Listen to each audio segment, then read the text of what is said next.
De acordo com dados do CNJ, o Conselho Nacional de Justiça, divulgados em 2018, apenas 38% dos juízes brasileiros são mulheres. Em relação aos desembargadores, os dados apontam que 79% são do sexo masculino.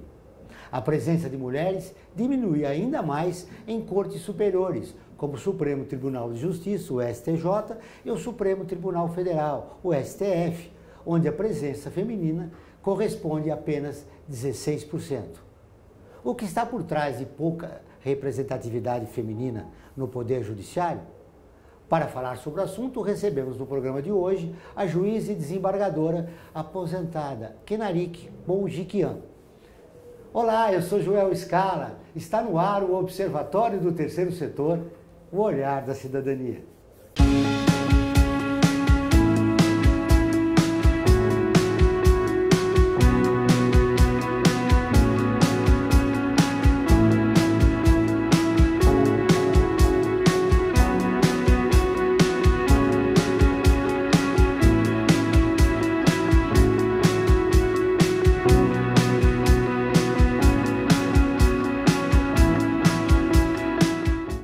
Kenarik Bonjiquian é especialista em direitos humanos pela Escola Superior da Procuradoria-Geral do Estado de São Paulo e cofundadora da Associação de Juízes para a Democracia. Seja bem-vindo ao Observatório. Muito obrigada, muito obrigada. O que explica essa pouca representatividade da mulher no Poder Judiciário brasileiro? Essa questão dos índices que você acabou de apresentar revelam em alguma medida a sociedade brasileira, né? É um reflexo do que acontece no mundo fora do judiciário. Vivemos uma sociedade patriarcal, o espaço ocupado pelas mulheres nos poderes era muito restrito. Veja que as mulheres há um tempo nem votavam, né? Então, que dirá de ocupar espaços que são considerados masculinos, né? Poder legislativo, executivo e o judiciário. De certa forma, é um reflexo. Por isso que as mulheres demoraram a ingressar na magistratura. E também não foi fácil. Há uma luta das mulheres específicas para isso. Aqui em São Paulo, por exemplo, a Ordem dos Advogados do Brasil, através de uma comissão, de um grupo de mulheres advogadas, que pressionaram para que esse estado de coisa se revertesse num determinado momento. Veja, nós já tínhamos muitas mulheres cursando as faculdades de Direito aqui no estado de São Paulo e elas não ingressavam no concurso, prestavam, mas não passavam no concurso, né? Então houve uma luta questionando o que estava acontecendo, porque não era aceitável que nenhuma mulher passasse. Era claramente um reflexo do preconceito em relação às mulheres e que entra por décadas e décadas, mesmo depois desse ingresso. E ainda continua? Acho que teve muita alteração em relação a essa postura, né? E também políticas públicas. Em que sentido? Por exemplo, no Tribunal de Justiça de São Paulo, eu ingressei eu tomei posse em 1989, 2 de janeiro de 1989. O concurso era identificado nas 2 primeiras fases ainda. Depois de um tempo é que teve um movimento, inclusive da Associação Juízes para a Democracia, para que os concursos não fossem identificados. E a partir daí nós observamos que há um número crescente de mulheres que ingressam. Então era necessário tomar medidas também de políticas públicas objetivas para que se evitasse que o preconceito que ainda permeia a nossa sociedade atingisse um concurso público, né? Posteriormente, nós tivemos o CNJ, cujos dados você bem apresentou, que regulamentou o concurso para o Brasil inteiro e hoje não é identificado em algumas fases, né? A senhora aposentou recentemente. Durante o período que a senhora trabalhou, a senhora foi discriminada? Olha, eu fui alvo de muita curiosidade, eu acho, porque eu fui a primeira juíza, por exemplo, em Piracicaba, né? A comarca nunca tinha tido uma mulher adjudicando. E como eu fui a primeira, acho que chamou assim um pouco a atenção, por curiosidade, as pessoas iam lá só para me ver mesmo. Foi até uma experiência interessante. Mas existe o preconceito que às vezes não é tão, como vou dizer, talvez não tão evidente com atos, mas existem outras formas do plano da subjetividade, né? Essa ainda acho que todo mundo enfrenta em várias relações. A senhora sofreu mais preconceito dos colegas ou da sociedade em geral? Mais dentro do judiciário do que fora, eu acho. Eu acho que mais fora não, mais dentro. Fora eu não consigo pensar muito bem, não, que tivesse acontecido. Comigo, pelo menos, de uma forma direta, mas eu acho que mais dentro, que é um poder mais conservador. Assim. Teve alguma sentença que a senhora deu e que foi questionado pelo fato de a senhora ser mulher? Não, acho que alguma, assim, de forma específica, não. Não, de forma específica, nenhuma sentença cogitada sob esse ponto de vista. E a ascensão na carreira? Como a senhora mencionou, a senhora teve mais preconceito dos colegas do que da sociedade em geral. A sua ascensão, ela teve alguns problemas pelo preconceito que existe em relação à mulher no Poder Judiciário? Aqui no Tribunal de Justiça de São Paulo, eu vou falar do tribunal que eu trabalhei, né?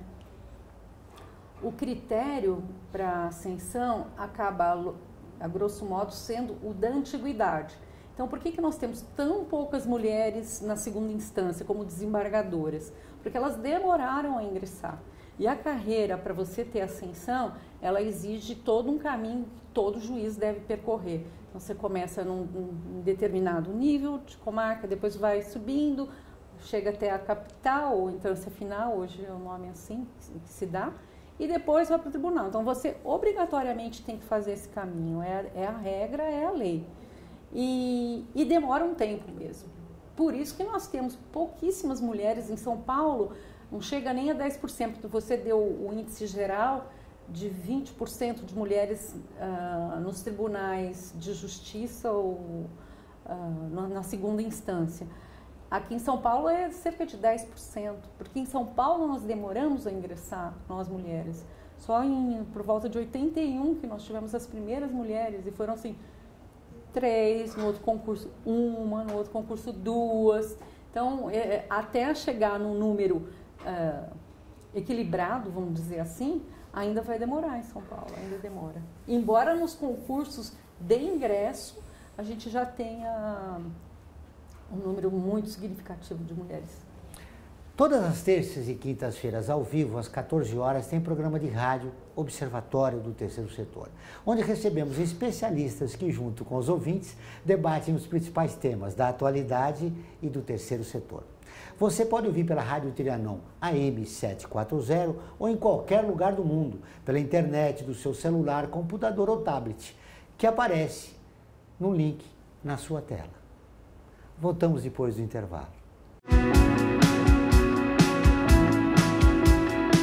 A FIA é muito mais que uma escola de negócios. É graduação, pós-graduação, MBA, mestrado e consultoria para empresas. Isso faz diferença. Conheça a FIA.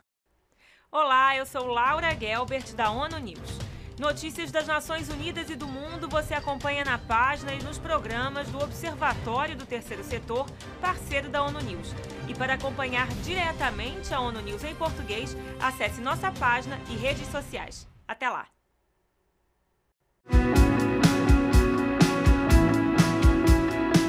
Voltamos com o Observatório do Terceiro Setor e agora vamos para o quadro Você Conhece? Ela era princesa em Angola e foi sequestrada e vendida como escrava reprodutora no Brasil. Guerreira, lutou por sua liberdade e fugiu, e fundou o maior quilombo do Brasil.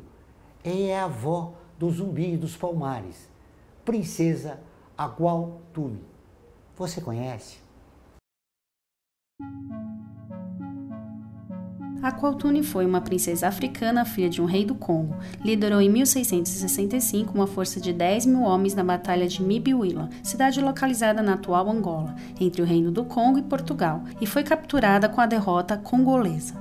Aqualtune foi então aprisionada e trazida para Recife, no Brasil, vendida como escrava reprodutora. Ficou desesperada ao desembarcar no Recife e tentou correr para o mar, numa tentativa para voltar à sua terra natal. Foi então levada para uma fazenda em Porto Calvo, no sul da capitania de Pernambuco, atual estado de Alagoas, onde foi estuprada para dar origem a novos cativos de acordo com o interesse de seus donos. A fazenda onde ficara era especializada em gado e os senhores logo perceberam suas proximidades com os outros escravos, por isso deixaram nas mãos dos piores homens do lugar. Ao ficar grávida, foi vendida para o engenho de Porto Calvo, onde tomou conhecimento da resistência negra do país, formada por quilombos. Aquatune sentia-se atraída pelo movimento e juntou-se a outros negros. Fugiu da fazenda onde estava sendo escrava e foi lutar por sua liberdade de outros escravos.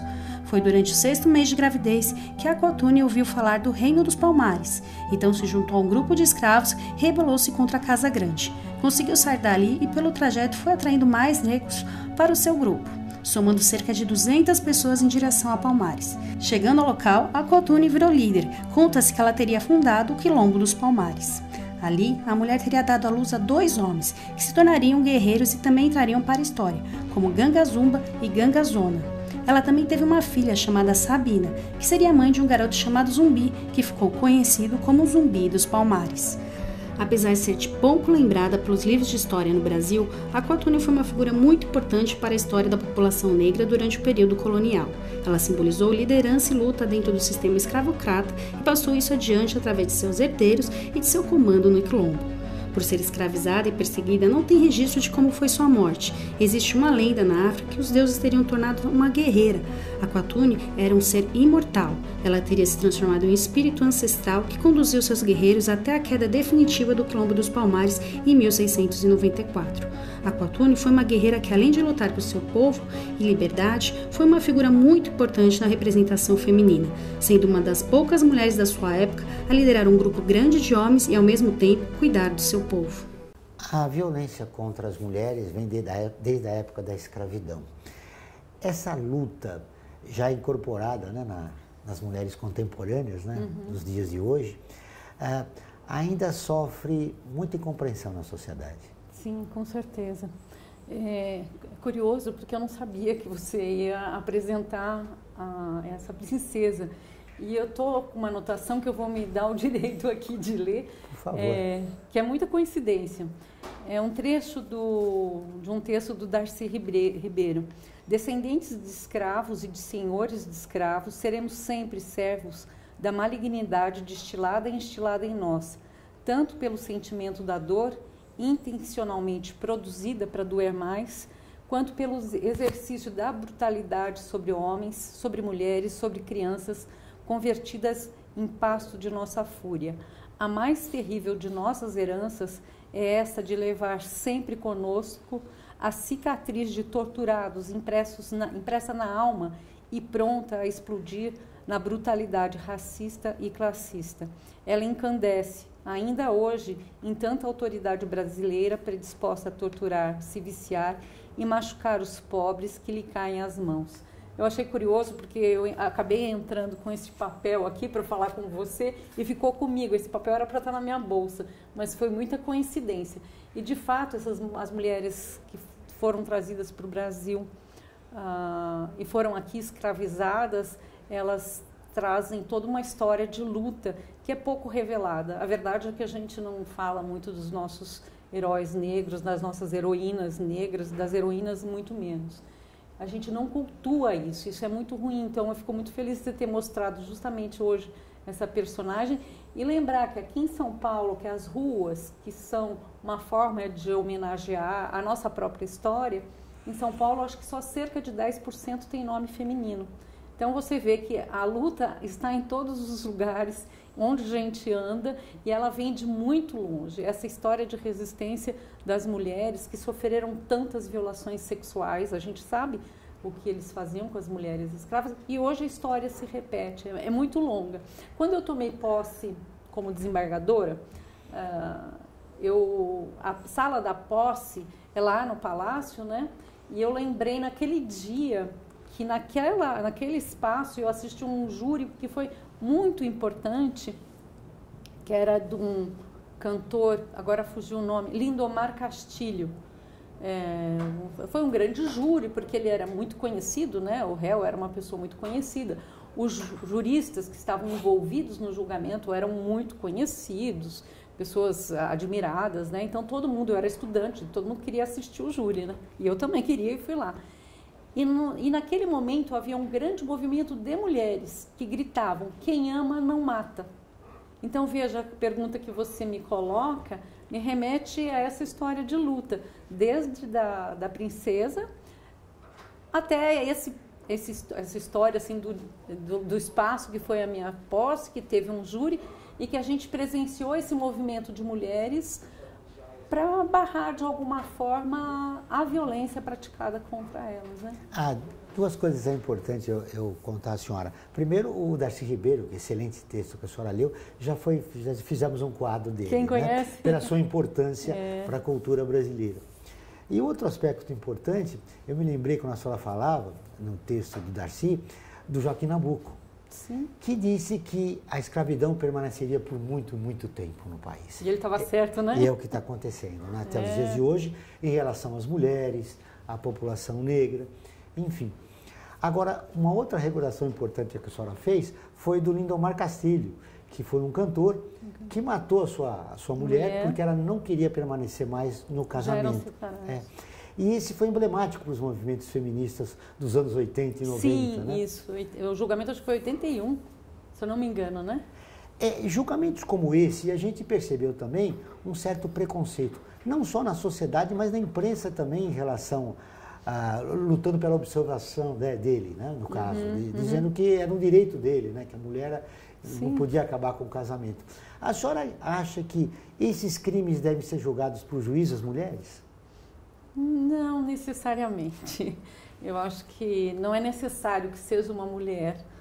Bom, no caso específico, é um júri, porque é um homicídio, né? Então, é importante que sejam pessoas, o funcionamento e a lógica do júri é isso. Quem decide é a sociedade. Então, o jurado é escolhido, tanto homens como mulheres. Mas vamos dizer, nos julgamentos de crimes que envolvam a dignidade sexual de uma mulher... Violência sexual, que eu ia citar. Violência sexual. Eu acho que não necessariamente deve ser uma mulher, mas tem que ser uma pessoa, um juiz, e acho que isso é uma obrigação de todos os juízes, que conheçam a sua realidade, a realidade do seu povo. Saber que existe essa questão, que existe o machismo, que existe a violência, que a violência é praticada em relação dessa estrutura patriarcal. O juiz tem que ser um grande conhecedor do seu povo e da sociedade, senão ele não vai conseguir fazer justiça. E a senhora acredita que nessa sociedade machista é possível isso? Eu acho que nós estamos lutando para isso. Inclusive, dentro da magistratura, acho que existem as escolas, né? Elas têm se preocupado em dar essa formação, porque ela é necessária.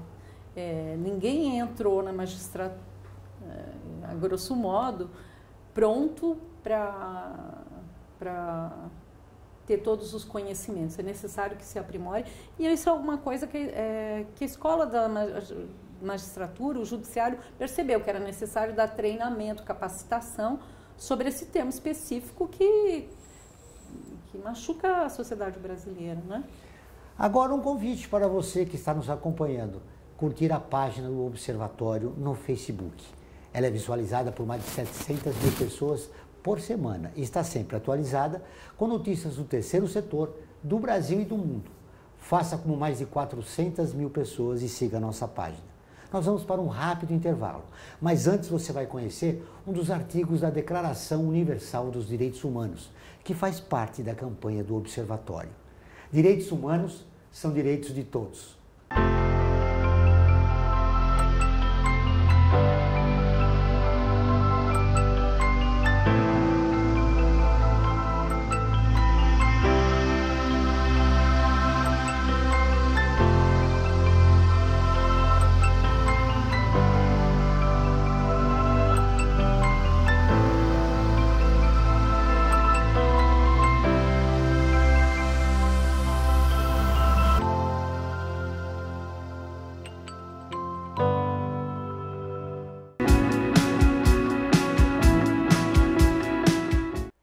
Olá, eu sou Laura Gelbert, da ONU News.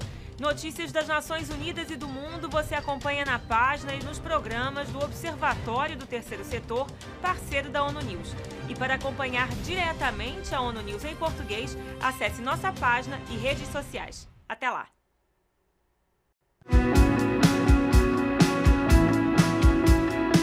Estamos de volta com o programa do Observatório do Terceiro Setor, o Olhar da Cidadania. Não esqueça, todas as quartas-feiras, às 17 horas, tem programa Olhar da Cidadania na Rádio USP, com temas da atualidade e dos direitos humanos. Anote, todas as quartas-feiras, às 17 horas, na Rádio USP. Em São Paulo, 93,7 e em Ribeirão Preto, 107,9 FM. Bom, eu queria repercutir com a senhora agora o momento do judiciário aqui no país. Esse protagonismo levou uma credibilidade muito grande e agora a gente está percebendo, com os vazamentos da Intercept Brasil, um bastidor que a população desconhecia. Como é que a senhora vê esse momento para o judiciário no país? Sabe, eu acho que houve uma ilusão em certo sentido, de que a população estava vendo o judiciário com tão bons olhos. Acho que alguma coisa aconteceu, que houve uma errada interpretação. Veja, a Fundação Getúlio Vargas faz uma pesquisa há muitos anos, que tem um índice, chama ICJ, Índice de Confiança na Justiça, mas ela não avalia o Poder Judiciário exclusivamente, ela avalia vários poderes, legislativo, executivo e outras instituições, como o Ministério Público, Forças Armadas e etc.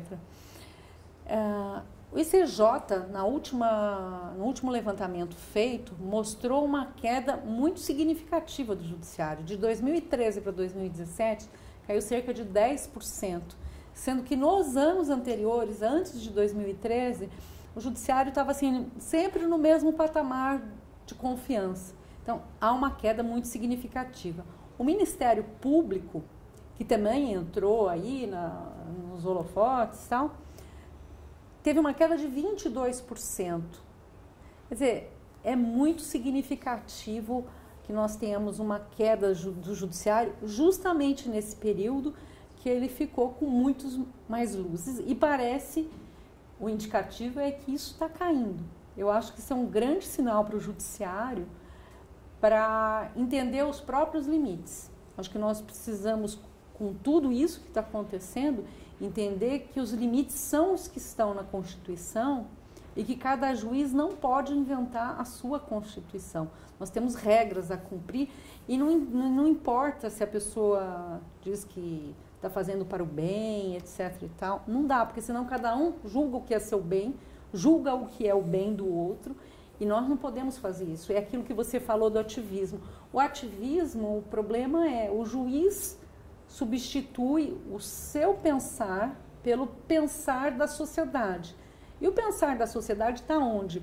Não está em pesquisas de opinião. O pensar da sociedade, do povo brasileiro, está na Constituição.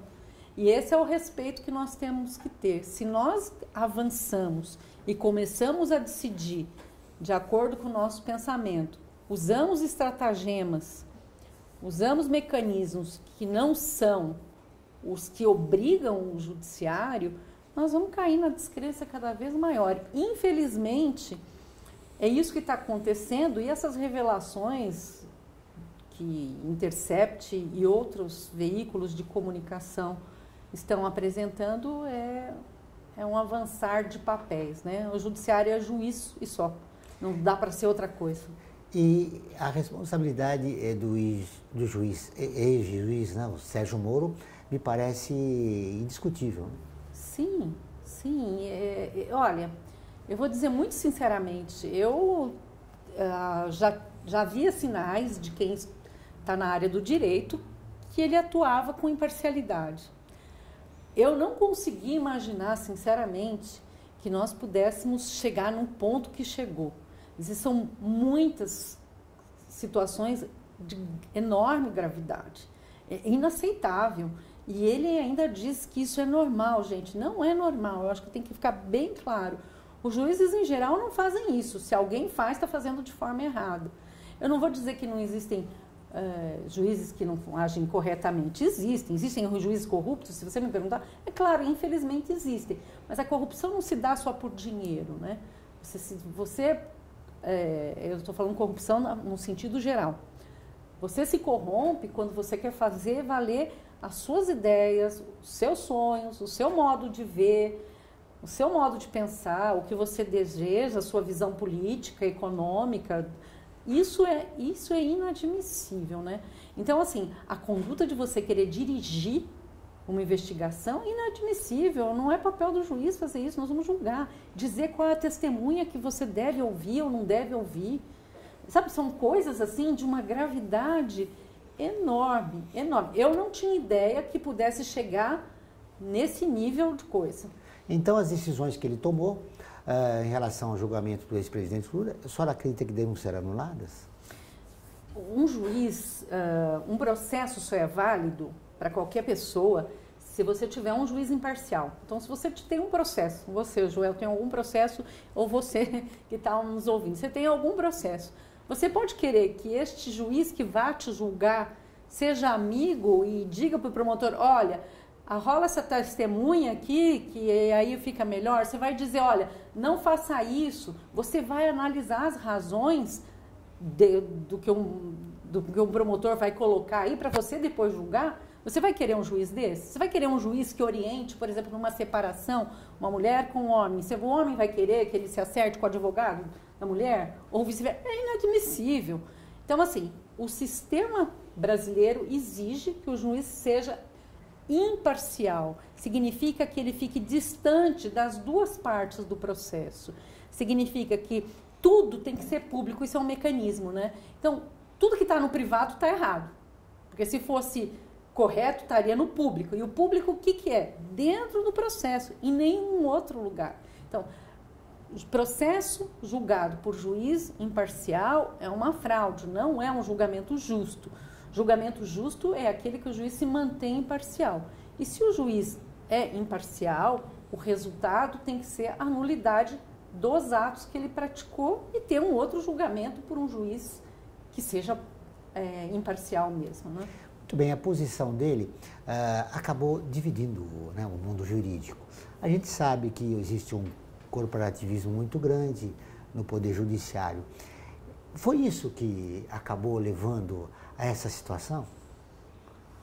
A situação de ele comandar? De ele comandar e também de existir um corporativismo de os próprios colegas. Eu não sei se a gente pode dizer que os juízes em geral, não estou falando todos, tivessem essa noção do que ele estava fazendo. Porque o TRF4 acabou... Sim, confirmando as decisões dele lá no Rio Grande do Sul. Sim, confirmou. Não sei, mas ainda tem decisão no STJ, ainda tem decisão no Supremo, ainda nós temos muito chão pela frente, eu diria. Mas uma coisa é clara, não se sabia disso tudo. E uma outra coisa é... Mas existe uma responsabilidade do judiciário, sim, em tudo que acontece no Brasil. Nós não podemos dizer que o judiciário não tem sua grande dose de responsabilidade por tudo que está acontecendo. Nós não podemos usar o processo, qualquer que seja o juiz que for, seja que assunto for, para as suas questões pessoais. É aquilo que você falou do ativismo. Eu não posso me substituir à Constituição. O meu modo de pensar ou de desejar não pode substituir. E acho que é bom dizer assim, os juízes não são neutros. Ninguém, nenhum ser humano é neutro. Eu também não sou neutra, ninguém é neutro. Nem como juiz, mas nós... Por quê? Porque nós carregamos valores, criação, a nossa ancestralidade, mas tem, né? Que respeitar o processo legal. Mas você tem que respeitar o processo. E aí você tem obrigação de ser imparcial e julgar de acordo com a Constituição e com as leis. Se você não é imparcial, não dá. Olha, foi um prazer conhecê-la. Muito obrigado pela entrevista. Para fechar a nossa entrevista, eu gostaria que a senhora respondesse para mim rapidamente. Depois de toda essa crise provocada pelas decisões do ex-juiz Sérgio Moro, como é que fica o Estado de Direito no país? O Estado de Direito está vulnerado pela posição. E, inclusive, eu fiquei chocada porque ele deu uma entrevista que ele disse que o que atrapalhava era o Estado Democrático de Direito. Olha, meu Deus do céu, se o Estado Democrático de Direito atrapalha um processo, ele estava num lugar muito errado. Infelizmente, ele não soube, como juiz, ser juiz. ele queria ser policial e queria ser promotor ao mesmo tempo. E agora, como promotor, ele quer ser juiz. Como promotor, não. Como ministro da Justiça, ele quer ser juiz. É um grande estrago para a economia do país. A gente está vendo que isso tem repercussões seríssimas no nosso dia a dia. E eu espero que o próprio judiciário, através dos seus poderes, possa realinhar e colocar a casa em ordem, porque está precisando. Novamente, obrigado pela entrevista. Foi um prazer conhecê-la. Prazer foi meu. O Observatório do Terceiro Setor fica por aqui. Esse e todos os nossos programas de TV e rádio estão em nosso portal, acessado por mais de 2 milhões de pessoas de 173 países. Acesse você também, observatorioterceirsetor.org.br. Nós voltamos na próxima semana, sempre na luta por uma sociedade mais justa, solidária e tolerante. Isso mesmo, estão precisando. Até o próximo programa.